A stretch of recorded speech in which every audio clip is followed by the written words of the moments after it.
Hello friends, स्वागत है आपका एक बार फिर से अपने यूट्यूब चैनल नॉलेज में। यूडाइस प्लस पोर्टल पर सभी विद्यालयों में विद्यार्थियों की अपार आईडी जनरेशन का कार्य चल रहा है। अब अपार आईडी जनरेट करते टाइम कुछ प्रोसेस में चेंज हुआ है कि उसके लिए हमें उसकी रिक्वेस्ट डालनी पड़ेगी। वो रिक्वेस्ट अप्रूव होगी। रिक्वेस्ट अप्रूव होने के बाद ही आपके स्टूडेंट्स की अपार आईडी जनरेट हो पाएगी। आइए हम प्रोसेस स्टार्ट करते हैं। सबसे पहले आपको करंट एकेडमिक ईयर में जाना है। यहाँ पे आपको सबसे पहले स्टूडेंट मॉड्यूल में ही लॉगिन करना है। उसके बाद आपको ऑप्शंस मिलेगा लिस्ट ऑफ ऑल स्टूडेंट्स का, इस पर आपको क्लिक करना है। जैसे आप इस पर क्लिक करेंगे चार तरह के ऑप्शंस मिलते हैं। सबसे पहले आपको एक्टिव स्टूडेंट्स में जाना है। इस मॉड्यूल में आपको इसलिए जाना है क्योंकि जो भी विद्यार्थी है उसका आपको आधार वैलिडेशन करना है। जब तक आप आधार वैलिडेशन नहीं करेंगे तब तक उस स्टूडेंट की अपार आईडी जनरेट नहीं होगी, ये ध्यान रखिए आप। अब हम यहाँ पे क्लास सेलेक्ट करेंगे जिस भी स्टूडेंट्स की हमें अपार आईडी जनरेट करनी है। उसके बाद यहाँ पे हम थोड़ा इसको स्क्रॉल करेंगे। स्क्रॉल करने के बाद अब हम यहाँ पे सर्च करेंगे उस बच्चे को कि कौन सा स्टूडेंट है जिसकी हम अपार आईडी क्रिएट करने जा रहे हैं। इसको थोड़ा स्क्रॉल करेंगे। स्क्रॉल करने के बाद अब हमें वो विद्यार्थी मिल गया है। अब यहाँ पे हम देखेंगे कि वैलिडेट आधार फ्रॉम UIDAI, इस पर हमें सबसे पहले क्लिक करना है। जैसे हम इस पर क्लिक करेंगे, please check that the students details match with that mention in the Aadhaar, do you still want to continue. आपको यहाँ पे कंफर्म बटन पे क्लिक करना है। जैसे ही आप कंफर्म बटन पे क्लिक करेंगे आप देखेंगे यहाँ पे जो वेरीफाइड है from UIDAI against name, gender and DOB, इसका मतलब है यूडाइस पोर्टल का डाटा एंड आधार पोर्टल का डाटा दोनों सेम है, इसलिए यहाँ पे डाटा वेरीफाई हो गया है। तो ये काम आपको सबसे पहले करना है। अब आपको दूसरे मॉड्यूल में हम चलेंगे, अपार मॉड्यूल। इस मॉड्यूल में हम सबसे पहले क्लिक करेंगे। यहाँ पे क्लिक करने के बाद हमें वो क्लास सेलेक्ट करनी है जिस भी स्टूडेंट्स का हम यहाँ पे अपार जनरेट करना चाहते हैं। अब इसको थोड़ा सा हम स्क्रॉल करेंगे। स्क्रॉल करने के बाद अब हम देखेंगे यहाँ पे हमें इसके सामने जनरेट बटन शो हो रहा है। वो क्यों हो रहा है?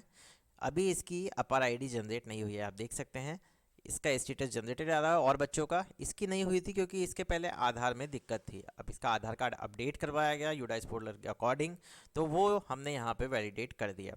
अब इसको सिंपल हम यहाँ पे जनरेट बटन पे क्लिक करेंगे इसके नेम के सामने। अगर जनरेट बटन नहीं आता है तो स्कूल की हमें GPEP FP कंप्लीट करनी है, उसके बाद ये मॉड्यूल आ जाएगा जनरेट के लिए। यहाँ पर हम जैसे क्लिक करेंगे एक वापस से हमारे पास हम इन्फॉर्मेशन ओपन होती है, बेसिक इन्फॉर्मेशन ऑफ स्टूडेंट्स। अब आप देख सकते हैं to update any of the above field visit general profile section of the student. आपको लगता है कोई मिसमैच है अभी भी फादर्स नेम में, मदर्स नेम या जो भी यहाँ पे ऑप्शंस दिए हुए हैं, तो आपको यहाँ पे जनरल प्रोफाइल पे जाना है, उसको अपडेट करना है। इसके बाद हम इसको थोड़ा सा अब स्क्रॉल करेंगे। स्क्रॉल करने के बाद अब हमारे पास आ जाएगा कंसेंट फॉर्म, जो अभिभावक के द्वारा, गार्जियंस के द्वारा भरा जाता है शपथ पत्र के रूप में। Consent by father mother legal guardian of student for upper ID generation. यहाँ पे आपको सबसे पहले फादर्स नेम मेंशन करना है बच्चे का, तो हम यहाँ पे वो डाल देंगे।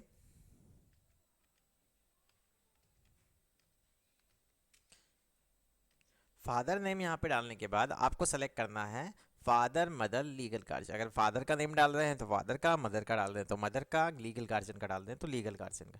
तो यहाँ पे अभी हम फादर सेलेक्ट कर लेंगे। उसके बाद आएगा स्टूडेंट का नाम। उसके बाद आएगा with my identity proof as select. अब इसके लिए आपको आधार की ज़रूरत नहीं कि पर्टिकुलर आपको आधार ही लेना है। अगर आधार इजीली अवेलेबल हो जाता है तो ठीक, अदरवाइज आप यहाँ से PAN card, EPIC voter ID card, driving licence, passport कम चांसेस रहते हैं। तो ऊपर से ये चार ऑप्शन है आपके पास अच्छे वाले, तो इनको आप ले सकते हैं इजीली। वोटर ID कार्ड सभी के पास रहता है। तो इसके बाद अब हमें यहाँ पे डालना है। अब हमने यहाँ पे पहले आधार सेलेक्ट कर लिया है। अब यहाँ पे हम ले लेंगे इस जो भी अभिभावक है उनका आधार कार्ड डलेगा। ये ध्यान रखिए, यहाँ पे बिल्कुल भी आप 999 करके कुछ भी मत डालिए अपने मन से, बाद में बच्चे की अपार आईडी में प्रॉब्लम आ सकती है। इसके बाद हमें यहाँ पे ये डिटेल हमने भर ली है। सबसे पहले फादर्स नेम, फादर, उसके बाद आधार सेलेक्ट किया है, यहाँ फादर्स का आधार नेम आएगा, ये ध्यान रखिए आप। उसके बाद हम यहाँ पे इसको थोड़ा सा स्क्रॉल करेंगे। अब प्लेस ऑफ फिजिकल कंसेंट, यहाँ पे आप स्कूल का नाम भी डाल सकते हैं। यहाँ मैंने स्कूल का नेम मेंशन कर दिया है। उसके बाद डेट ऑफ फिजिकल कंसेंट, सहमति पत्र किस दिनांक को दिया गया है वो आप डाल दीजिए। अब यहाँ पे आई के सामने ऑटोमेटिक जो आपके स्कूल के हेड हैं उनका नेम आ जाएगा। उसके बाद आपको यहाँ पे सिंपल सबमिट बटन पे क्लिक करना है। जैसे ही आप सबमिट बटन पे क्लिक करेंगे आपको एक मैसेज मिलेगा, are you sure want to generate APAAR ID with consent by father, जो भी उनका नेम है। उसके बाद आपको सिंपल यहाँ पे कंफर्म बटन पे क्लिक करना है। जैसे आप कंफर्म बटन पे क्लिक करेंगे, अब देखिए आप, मैं जो आपको बताने वाला था कि request for Apaar ID has been submitted successfully, Apaar ID will be generated within few hours. इसका मतलब है पहले जो अपार आईडी यहाँ पे जो हमारे सामने शो हो रही थी वो डायरेक्ट हमारे सामने यहाँ पे नंबर शो हो जाते थे।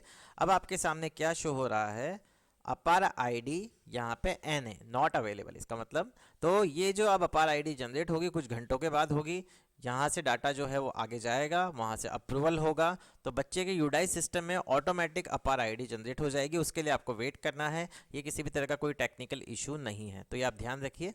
अब इसको हम सिंपल यहाँ से बैक कर देंगे। तो अब जो भी वो स्टूडेंट्स है उसके नेम के सामने हमें यहाँ पे रिक्वेस्ट स्टेटस देखिए आप, स्टेटस में रिक्वेस्टेड आ गया है। इसका मतलब है कि आपने अब रिक्वेस्ट जनरेट करी है अपार आईडी के लिए, पहले डायरेक्ट अपार आईडी क्रिएट हो रही थी।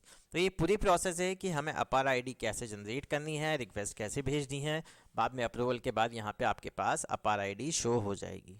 अगर आपको वीडियो पसंद आया हो तो प्लीज़ चैनल को सबसे पहले सब्सक्राइब कीजिए एंड वीडियो को लाइक और शेयर करना ना भूलें। Thank you so much.